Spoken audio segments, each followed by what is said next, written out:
काश हमें 2 दिन का मजीद इंतजार नहीं करना पड़ता। दिल छोटा मत करो। और वैसे भी 2 दिन की बात है। जब नानी आ जाएंगी तो सब मालूम हो जाएगा। बस ये सोचो।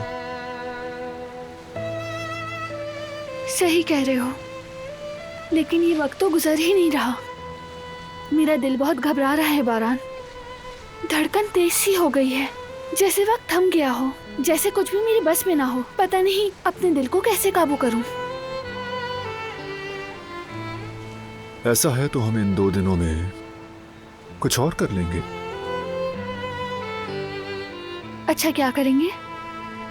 हम कहीं और जाएंगे, ठीक है?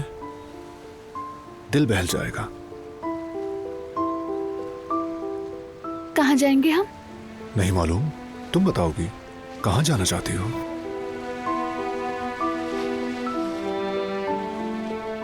जब तुमसे दूर थी, हमेशा तुमसे ख्वाब में मिलती थी, मार्दीन में वो भी।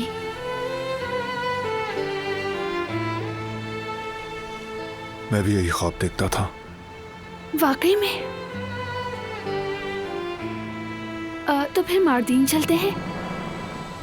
ठीक है, चलते हैं। वो भी टाइम वेस्ट किए बगैर। क्या वाकई अभी? हाँ अभी। इंतजार करने की कोई वजह है क्या? लेकिन हमारे पास तो कुछ है भी नहीं। फिक्र मत करो, गुल इस काम में माहिर है, वो संभाल लेगी। मैं कई बार ऐसे ट्रिप पर गया हूँ। अभी फोन करता हूँ।